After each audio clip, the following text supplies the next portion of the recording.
Dobro večer, cenjene gledalke, spoštovani gledalci. Moje ime je Aljuš Pertinač, do predsedniških volitev je samo še 11 dni, vi pa spremljate najbolj politično korektno oddajo slovenskih televizij. Koga smo žal izgubili včeraj, izveste čez hip. V 76. letu se je zavedno poslovil Tugo Štiglic, tisti slovenski filmski režiser, ki je moji in vsem kasnejšim generacijam dal Poletje v školjki. Školjka se je torej žal zaprla, ampak biser v njej bo ostal zavedno. Sedaj pa se lotimo 23. oddaje legendarne 6. sezone Faktorja na TV3. Resnica boli, komentarji še bolj. Danes bomo za vas komentirali: RTV je oziroma ni javni servis. Je Radiotelevizija Slovenije še javni servis? Razmere na RTV Slovenija se še naprej zaostrujejo. Ali RTV še je oziroma ni več javni servis, nam bosta povedala naša stalna komentatorja. Dr. Matevž Tomšič, sicer tudi predsednik Združenja novinarjev in publicistov, in pa dr. Boštjan Marko Turk. Matevž, Boštjan, dobrodošla. Lepo zdravo. Matevž, zdaj se skoraj že vsak teden pogovarjamo o javni radioteleviziji, ne, v naši oddaji, ampak dogodki si sledijo kar z neko, ko bi rekel, neverjetno hitrostjo. Vsak dan se zgodi praktično kaj novega.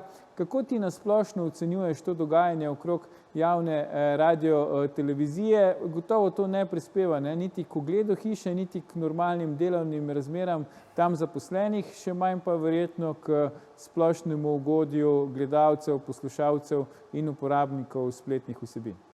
No ja, res je, da se ves čas nekaj dogaja, ampak v osnovi se pa le kaj dosti ne spreminja. Konec koncev se ta stavka, oziroma vsi ti protesti, vse te akcije dela zaposlenih, to vendarle že kar nekaj časa traja. To ni to od včeraj, tudi njihove zahteve so bolj kot ne se ponavljajo, in tudi tukaj je neka rdeča nit. Skratka, delu zaposlenih, predvsem v informativnem programu, ni po volji trenutno vodstvo te ustanove in sestava organov upravljanja. In to je tisti glavni catch pri vsej tej zadevi. Tukaj nekateri si predstavljajo, da je ta medij tako rekoč v njihovi lasti, da nekako se obnašajo kot da je to nekakšno samoupravljanje, kjer bi, ne vem, posamezni novinarji in ostali kar sami določali, kaj bodo počeli, kaj bodo delali, kako bodo poročali, na kakšen način bodo poročali, in predvsem želijo imeti proste roke pri svojem politično-ideološkem aktivizmu.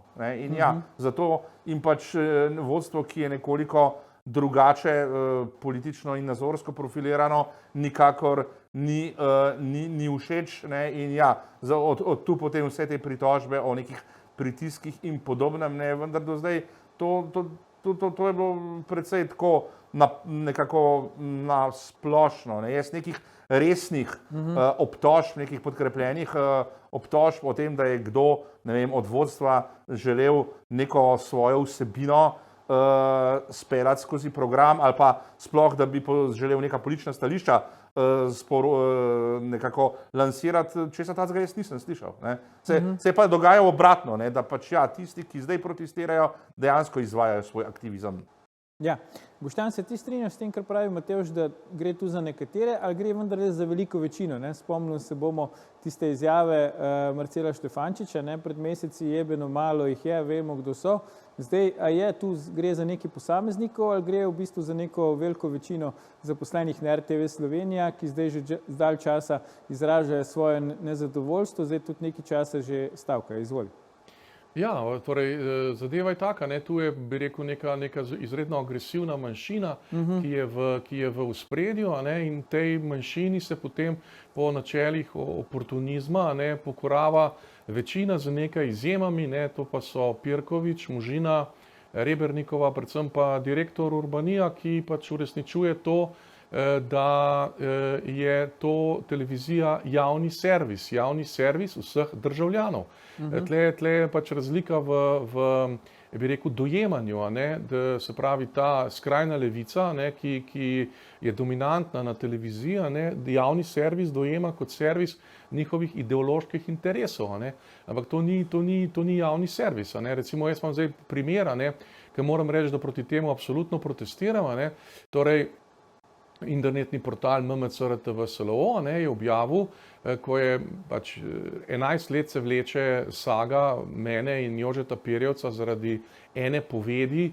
Jaz je ne morem tukaj zdaj, bi rekel, ponavljati, zato ker bom kaznovan, ampak bil sem oproščen na prvi stopnji, bil sem oproščen na drugi stopnji, bil sem oproščen na vrhovnem sodišču in potem je ustavno sodišče to vrnilo nazaj, in zdaj sem bil na prvi stopnji, bi rekel, obsojen od iste sodnice, ki me je nekaj let nazaj oprostila.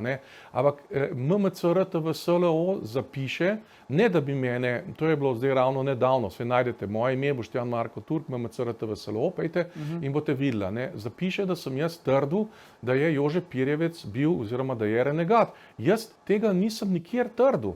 To je popolna neresnica. Jaz tega nisem trdil nikjer, ampak oni mene ne pokličajo in me ne pozovejo oziroma vprašajo, poslušajte gospod Turk, kaj vi mislite, ampak enostavno napišejo nekaj, česar jaz sploh nisem nikoli trdil, in da je zadeva še bolj groteskna, zadeva pa in tega tudi ni nihče napisal. Leta 2020 je Jože Pirjevec izdal to knjigo Glose, in na zadnji strani te knjige, tule jaz ne morem bi rekel tega prebrati, ker bom pač inkriminiran, ampak na zadnji strani svoje knjige je on ponatisnil tisto poved, zaradi katere mene on in pravosodje preganjajo že 11 let. In ustavno sodišče je razsodilo, da sem jaz njega žalil. Kako njega žalim, če on ponatisne na zadnji strani svoje knjige, vsi vemo, zadnja stran knjige, moje knjige, ki sem jih pisal, na zadnji strani knjige sem zbral, se pravi Stefana Courtoisa, se pravi sem zbral Iva Banca, se pravi ljudi, ki so povedali nekaj pozitivnega, nekaj superlativnega o meni. Vsaka knjiga v tujini, vzemite vi zadnjo stran, so superlativna mnenja o avtorju. Po tej logiki Jože Pirjevec je akademik, je razgledan človek, je človek, ki je pač doma v akademskih vodah že desetletja, in to natančno dobro ve, to ve bolje od mene. Se pravi, edino, kar lahko zaključim, da se pravosodje z menoj igra, oziroma da so pač imena, moje ime, avtomatično krivo. Ime Janeza Janše avtomatično krivo, ime Milka Noviča avtomatično krivo in tako naprej. Mislim, to je pač, in namesto da bi RTV-SLO, javni servis, v interesu vseh državljanov, to raziskalo in reklo, poslušajte, to je pa res nekaj skrajno nenavadnega, da človek, ki vas toži, da to na zadnjo stran. Ne, oni meni očitajo popolno neresnico. In kaj, njih je zdaj tožen, da so trdili nekaj, česar jaz nisem rekel. Ne vem, kaj bom naredil. Ja, ampak ni nenavadno, Boštjan, ker si omenil prej ravno Igorja Pirkoviča med svetlimi izjemami, tam na RTV Slovenija, da je on odgovorni urednik MMC RTV SLO portala. Se pravi, v bistvu pod njegovo stražo, pa pod njegovo odgovornost pride ta objava, v kateri ti zdaj praviš, da te niso nič kontaktirali in da govori neresnice o tebi. Kako ti zdaj to komentiraš? Ja, mislim, torej, to komentiram pač tako, kot je Uroš Urbanija, pač direktor televizije, in ta televizija pač še vedno izkrivljeno poroča in še vedno je pač to propaganda, pač ene opcije, pač da enostavno nima moči, to komentiram na ta način, da enostavno nima moči, ker prepričan sem pa, da je Pirkoviča toliko poznan, da se s tem ne strinja, pač, da se mi je tudi osebno izrekel pač izraz solidarnosti in podpore, pač nima moči, jaz to komentiram na ta način, Matevž, lahko nek medij funkcionira pol, če, kot pravi Boštjan, domnevno uredniki nimajo moči, direktori nimajo moči. Lahko medij na tak način funkcionira? Ja, pač nekako funkcionira. Vidimo pa, kako funkcionira. Da funkcionira v nasprotju z svojim poslanstvom. Se pravi, poslanstvo javne radiotelevizije je, da poroča na nek nepristranski način, da v svojih oddajah, v svojem poročanju, v svojem komentiranju zajame nek čim širši diapazon nekih stališč, ki obstajajo v med populacijo v državljanskem telesu, da vključuje različne skupine, različne poglede, ne, da nekako je pluralen v tem smislu. Ne.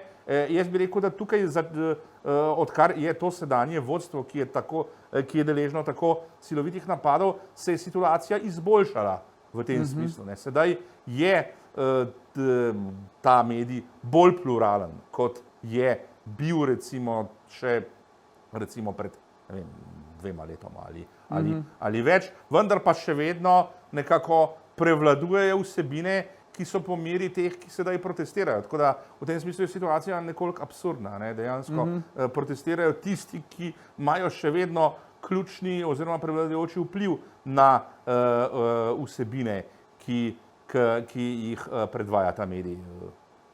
Čem se po vašem mnenju recimo vidi ta pluralnost? So to neke nove vsebine, so katere stare ukinili, je to kakšno drugačno poročanje v informativnih oddajah, kaj tretjega? Ja, če smo zdaj seveda tle je Arena, ne, pa potem, če gremo zdaj nazaj, tle je pač Pirkovič, ne, ki organizira na drugem kanalu in stvari, da se sliši drugi glas, ne, ker ampak on je bil že prej, res pa da na TV Slovenija 3, ne? Tako, ja. To ni isto, ne, tukaj pač ja. Nedvomno je to, kaj oddaje, ki jih zdaj vodi, so zagotovo bolj odmevne, kot so bile prej. Potem tukaj recimo imamo neke izrazito avtorske oddaje, kot je Sobotni utrip, se pravi pregled tedenskega dogajanja, kjer je nabor avtorjev širši, kot je bil, ne, je bolj pluralen, ne, da tudi pripravljajo oddaje novinarji, ki niso del tega mainstreama. To je sicer relativno majhen del programa, ampak očitno je tudi to preveč za nekatere. Ne. Očitno je problem, če se na vsake kvatre, kot se temu reče, pojavi nek komentator na televiziji, pripravi oddajo, ki je kritična do aktualne vlade, do stanja tako imenovane svobode, ki ga uživamo. In je to preveč, skratka. Tukaj nekateri bi radi imeli popolno uniformnost, ne, popolno monotonost v nekem ideološkem smislu. Predlagam tudi našim gledalkam in gledalcem damo priložnost, da malo razmislijo, kako se je spremenilo poročanje RTV Slovenija v tem času, tako da ne namojiti, se vrnemo po oglasih, ko nadaljujemo s komentiranjem, ali je RTV še javni servis. Ostanite.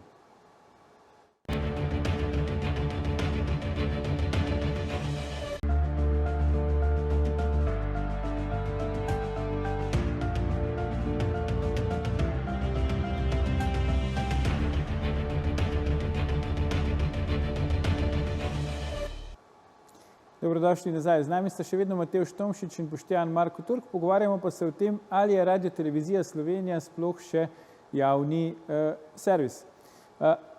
Matevž, Boštjan, tole me zanima vajino mnenje. Ne? 3 bivši varuhi gledalčevih, bralčevih in pravic uporabnikov spletnih vsebin, mislim, da se tako uradno reče, ne? Linka Todorovski, Miša Molk in Lado Ambrožič, so se zelo negativno izrazili o razmerah na televiziji Slovenija po pač zamenjavi vodstva, ne, o katerem smo govorili že v prvem delu oddaje. Pravijo, da tako stanje, kot je bilo zdaj, še nikoli ni bilo, da so razmere slabe, ne, da pač se v redu oddaje ukinjajo, gledanost pada, povečuje se pritisk na novinarje in tako naprej in tako naprej. Zdaj gre za 3 bivše pač te varuhe, teh, kot sem rekel, pravic gledalcev, bralcev in tako naprej. Kako vidva zdaj ocenjujete to, pač ta njihov nastop, ne, datira pa v spomlad letošnjega leta.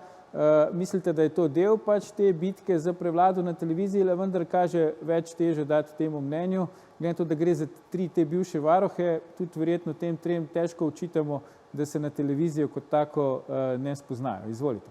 Ja, kar se tiče Ilinke Todorovski, jaz bom povedal, da sem bil pač par let nazaj z njo na kavi, ne, in ona je meni rekla, da takrat, to je bil Zbor za republiko, mislim, da me je 2016 predlagal pač za neko oddajo v okviru RTV SLO, no, in ona mi je takrat v bistvu zelo ljubeznivo povedala, da se ona s to idejo pač, da bi jaz tam bil in tako nekako ne strinja in tako, ne. Tako da se meni to zdi. A ima tako moč, da lahko prepreči ta varuh, da ti ne stopiš? Jaz mislim, da to niso, jaz še enkrat pravim, ne, ta televizija ni nikoli bila pluralna. Ta televizija je bila mogoče pluralna tam čisto v začetku 90-ih let, ampak drugače ta televizija pač vedno bila monopolna in monopolna v službi ene resnice.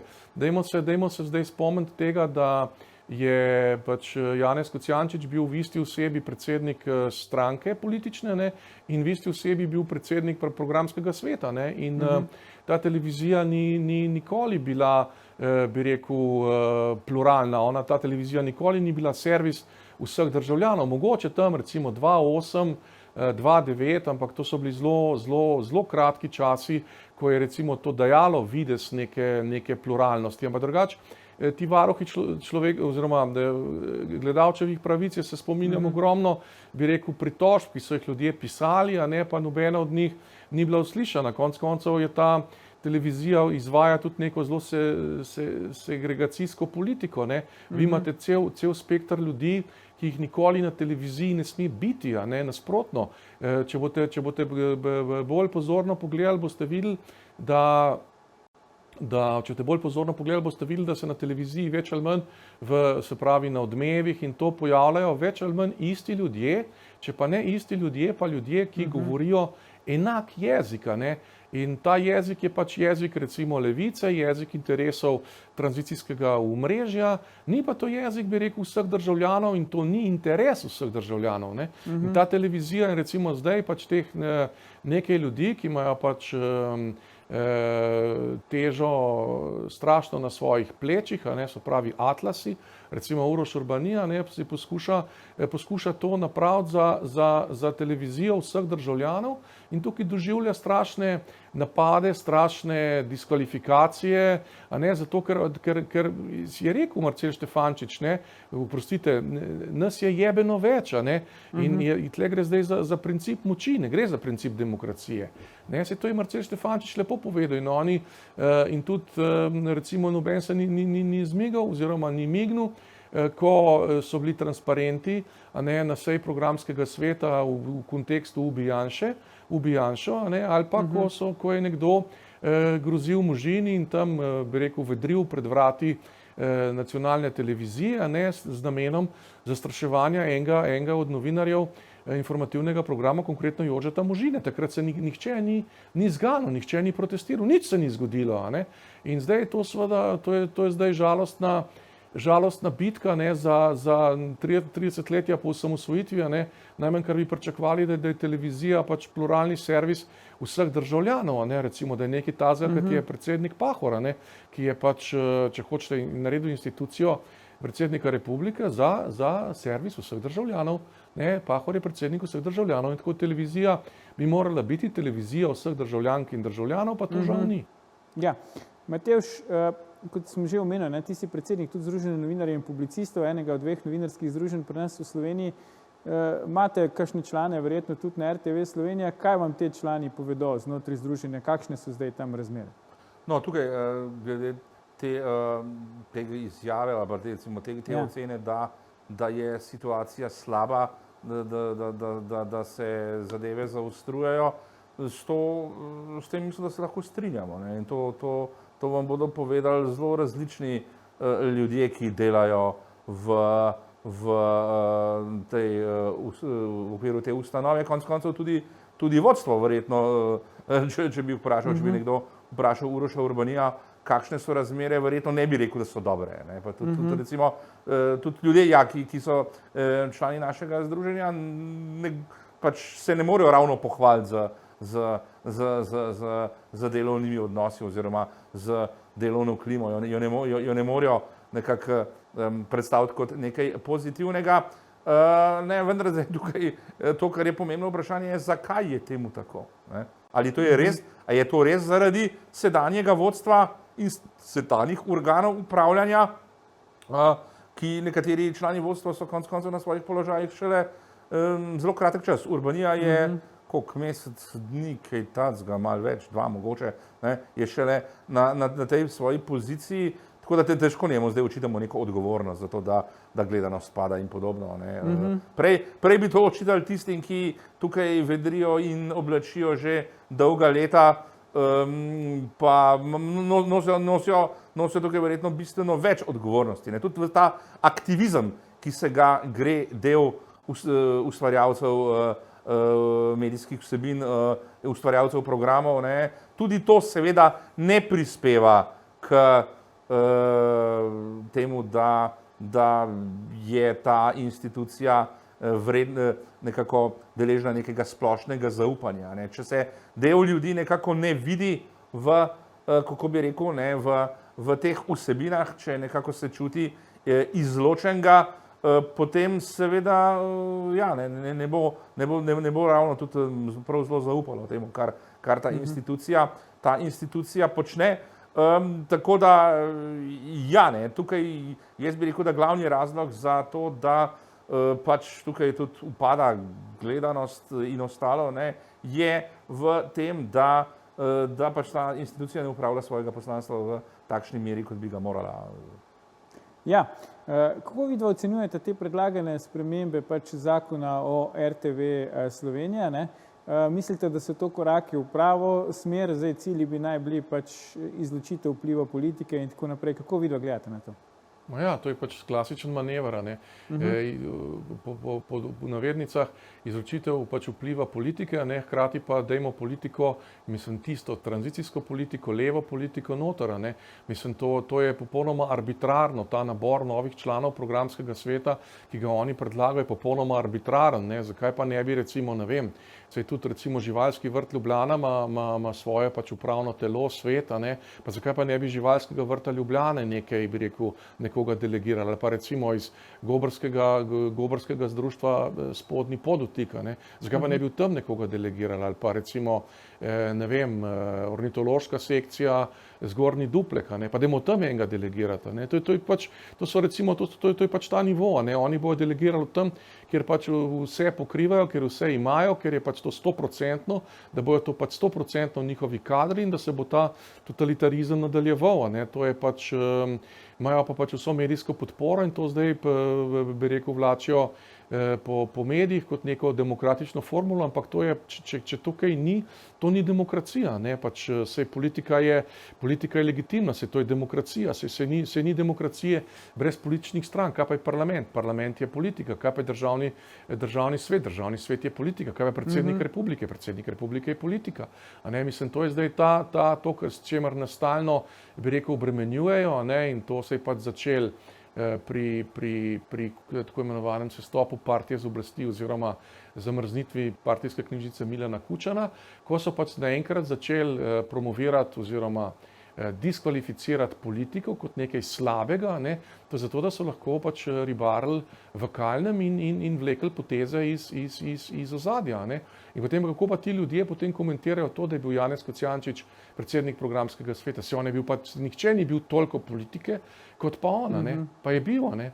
In mislim, to je vse skupaj za lase privlečeno in če se bo to res zgodilo, ne, pa se tle zdaj zbrani so bili podpisi za referendum, ne, zdaj treba pač iti na referendum in enostavno pač to preprečiti, ker to potem bo pač antidemokratičen udar na javno televizijo in to bo treba pač v tem obveščati pač evropske in tudi svetovne institucije. Vse to sem ravno hotel vprašati, ne, vemo, Slovenska demokratska stranka je uspela zbrati zadostno število podpisov za razpis posvetovalnega referenduma, ne, o uveljavitvi tega pač predlaganih sprememb zakona o RTV Slovenija. Zdaj, kakšno je vajino mnenje, ne? Računate, da bo pač državljani najprej dosegli kvorum in potem tudi z ustrezno večino zavrnili pač predlagane spremembe na tem posvetovalnem referendumu ali ne? No, to v bistvu ne bo posvetovalni referendum. To bo referendum, ki bo nekako uspel z vidika predlagateljev, imel za posledico razveljavitev tega zakona, oziroma to, da zakon ne bo s tabo uveljavil. Kakšen bo rezultat po vašem mnenju? Bi še par besed rekel glede teh namenov avtorjev tega zakona. Tukaj jaz bi rekel, da gre za neko zelo, zelo veliko sprenevedanje. Tukaj, čim začne politika govoriti o depolitizaciji, je treba močno zastri z ušesi, oziroma to je nedvomno znak za alarm. Ne. Sploh, če to počne s tako ihto, kot to počne zdaj Gibanje Svoboda in ostale leve stranke, ne, je seveda tukaj jasno, da pač v bistvu so smotri, njihovi smotri v bistvu nasprotni temu, kar deklarirajo. Ne. Sploh tukaj, če govorimo o obnašanju politike, ne, tukaj ne moremo govoriti o depolitizaciji. Konec koncev tudi ta zakon, ta novi zakon, ne, je sprejela politika. Se pravi, je šlo za politično odločitev par excellence. Ne.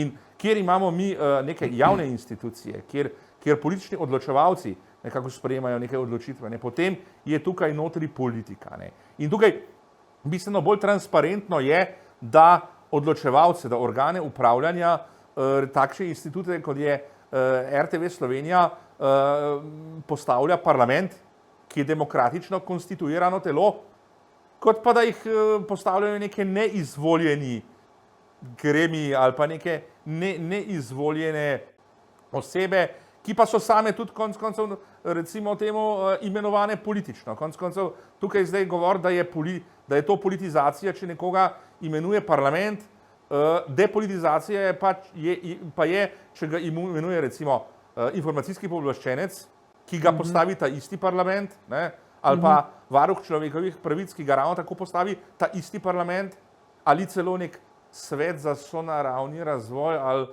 kako se že reče neki instituciji. Ne, jaz moram reči, da ko sem to slišal, da je to eden od predlagateljev, sem moral prvo se pozanimati, kaj za ena organizacija je pravzaprav to. To je pa nek organ, ki ga imenuje celo nek resorni minister. Ne. Se pravi, pač ljudje, ki so sami postavljeni politično, bojo zdaj imenovali ljudi in temu se reče, ne bi se reklo depolitizacija. Ne. Tukaj bistvo je, da se ta krog ljudi, ki bodo upravičeni do imenovanja, da se bistveno zoži. Ne. In da se postavi takšne, ki bodo po volji leve politike. In tukaj bi imela leva politika dejansko nek trajni mandat. Ne. Tudi če bi izgubila volitve, ne, bi preko teh organov še vedno imela kontrolo. Se pravi, oni bi vzpostavili trajno kontrolo nad RTV Slovenija. Konec koncev, neka taka ureditev je že obstajala. Ne, in to ravno takrat, ko je svet RTV Slovenija vodil Janez Kocijančič. Ne.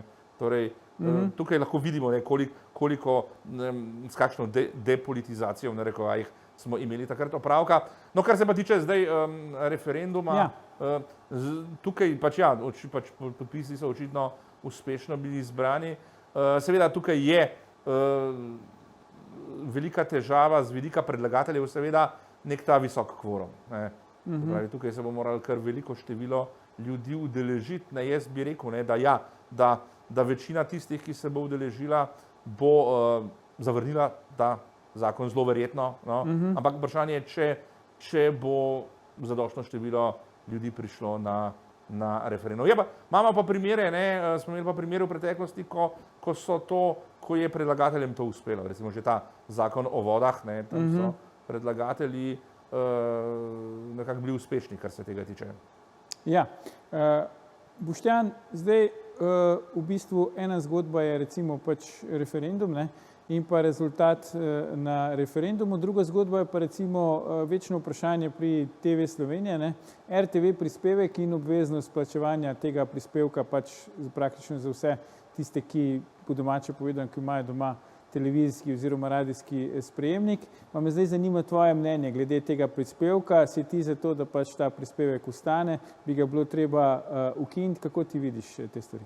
Mislim, jaz sem za to, da ta prispevek ostane pod pogojem, da je to pač pluralna televizija in da je to res javni servis vseh državljanov. Če je to javni servis vseh državljanov, recimo se tudi, ne vem, internet je recimo javni servis, ampak v razmerah zdaj, ne, je pa to popolnoma nesmiselno. Ne. Mislim, je pa to pač popolna uzurpacija, a ne, plus, da bi bilo treba tukaj razmisliti, a ne, kako recimo lahko Pop TV z tako rekoč 100-krat manjšo ekipo, ne, dela program, ki je še enkrat bolj, bi rekel, gledan kot pa program nacionalne televizije. Ne. Tukaj mora biti nekaj v temelju narobe. Ne. Pa poleg tega, recimo, jaz televizije nacionalne ne gledam z z izredno redkimi izjemami, a ne, zato ker pač si ne pustim pred možganov, a ne. Ampak kadarkoli to gledam, je tu glasov ogromno, ne. Ja, poslušajte, zakaj pa imamo potem oglase, a ne, mislim, sej, ne, hočem reči, ne.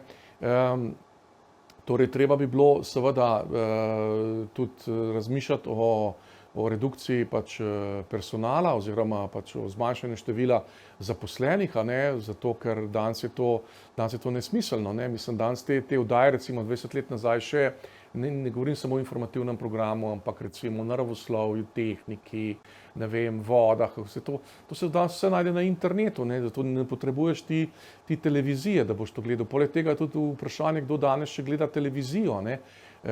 Torej tako, ne, se pravi, da gledajo ljudje iz neke inercije, večinoma gledajo to, bi rekel, upokojenci, a ne, ampak ta mlada aktivna populacija je pa doma na internetu, ne, recimo jaz nihče ne more očitati, da nisem informiran, ne, ampak jaz televizije ne gledam, ne.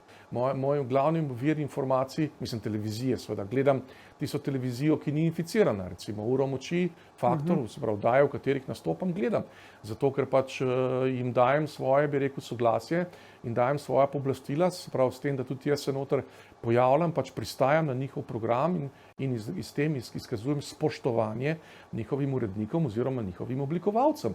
Ampak drugače pa ostalih televizij jaz ne gledam in moj glavni vir pač je v bistvu Twitter.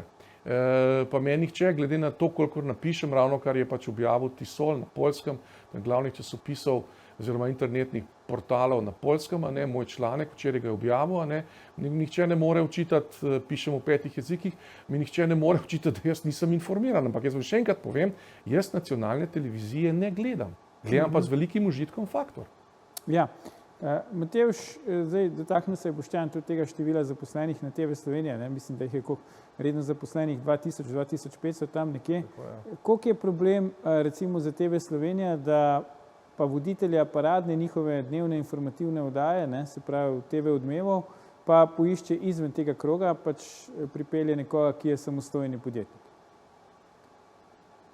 Ja, dobro, tukaj se seveda lahko vprašamo, ne, za določeno število ljudi ali kaj je njihovo dejansko, kakšne so njihova dela in naloge. Ne, ker tukaj to, kar lahko slišimo, je, da so obremenitve zaposlenih izrazito neenakomerne, ne, da obstajajo ljudje, ki dejansko zelo trdo delajo, ne, so pa ljudje, ki pa pripravijo mogoče tam eno oddajo na teden ali pa celo eno oddajo na mesec. Ne. In tudi tukaj mislim, da tudi nekaj del tega revolta zdaj je povezano s tem, da ker konec koncev, da skuša to zdajšnjo vodstvo stvari nekoliko bolj uravnotežiti. Ne. Se pravi, da bi se delo tukaj pri pripravi programov bolj enakomerno porazdelilo, nekaterim recimo v narekovajih zaslužnim zaposlenim pa to seveda ni po volji.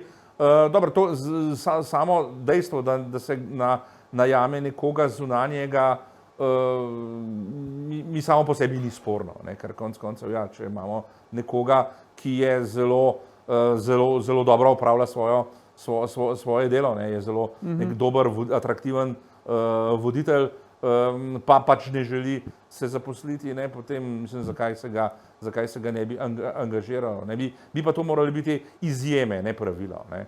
Konec koncev tudi to, da pač ta voditelj Odmevov ni edini tak primer. Ne, recimo, pač že pogosto omenjani Marcel Štefančič je bil na podoben način angažiran. Ne. Tudi on ni bil zaposlen. Ne. Tudi on je bil na pogodbi. Ne. In tukaj se mu zgolj to, kar se je zgodilo, je, da se mu ni podaljšalo pogodbe, ne, in to je bila podlaga za ves ta vik in krik tukaj. Ne. Tako da, če recimo nekdo v prihodnosti se temu voditelju Odmevov ne bo podaljšalo pogodbe, ne, me zanima, ali bo tudi tak cirkus nastal. Če bo kak vik in krik, ja.